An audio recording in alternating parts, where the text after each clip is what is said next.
కర్నూలు జిల్లాలోని కల్లూరు మండలం టేకూరు గ్రామంలో మనసును కలిచివేసే విధంగా బస్సు అగ్ని ప్రమాదం దుర్ఘటన జరిగింది.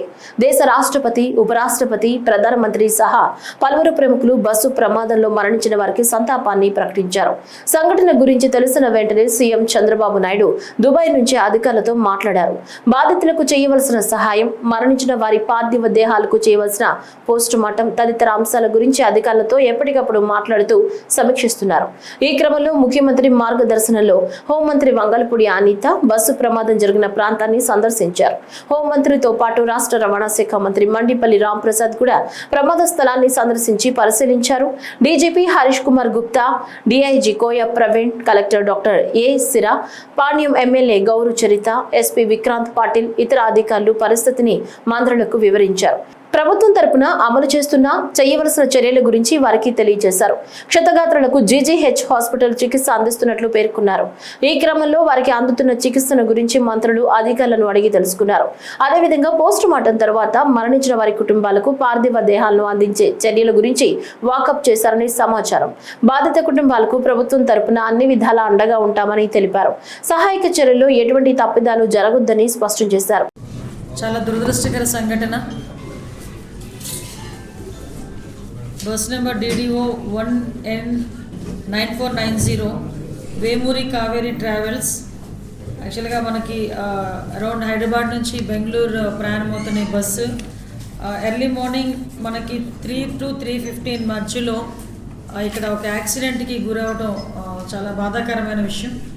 ఆ యాక్సిడెంట్ కూడా మనకి చూస్తే ఒక ఎదురుగా వస్తున్న బైక్ని ఢీకొని కొంత దూరం ఒక 15 to 20 మీటర్స్ అది కొంచెం ముందుకు తీసుకెళ్ళటం, దాంట్లో వచ్చిన స్పార్క్ అంటే ప్రాథమిక విచారణ ప్రకారం వచ్చిన ఇన్ఫర్మేషన్ మీకు చెప్తున్నాం. దాంట్లో వచ్చిన చిన్న స్పార్క్ వల్ల కొంచెం దాంట్లో మంటలు చెలరేగటం, ఆ మంటలు చెలరేగి అక్కడ చాలామంది సుమారుగా మనకి 19 మంది, 17 మంది పెద్దవాళ్ళు, 2 చిన్నపిల్లలు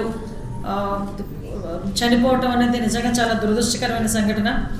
ఈ సంఘటనకి సంబంధించి మనకి మ్యాక్సిమం మార్నింగ్ 3 o'clock నుంచి 3:15 టైంలో ఇన్సిడెంట్ జరిగిన తర్వాత 3:21కి నియర్ బై ఉన్న సిఐకి ఇన్ఫర్మేషన్ వచ్చింది. వెంటనే పోలీస్ డిపార్ట్మెంట్ వాళ్ళు, అదేవిధంగా మన ఫైర్ డిపార్ట్మెంట్ వాళ్ళు అందరూ కూడా చిన్న టేకూరు విలేజ్కి చేరుకుని రెస్క్యూ ఆపరేషన్స్ కూడా చేయడం జరిగింది.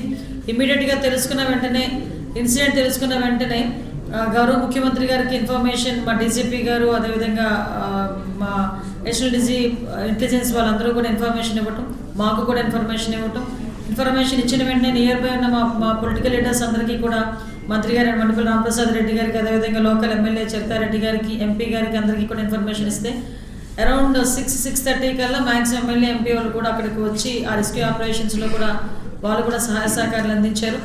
అదేవిధంగా మంత్రి గారు కూడా వితిన్ 2 hours మనకి 9-10 కల్లా అక్కడికి ఇంచుమించుగా చేరుకొని పరిస్థితిని అంతా సమీక్షించడం జరిగింది.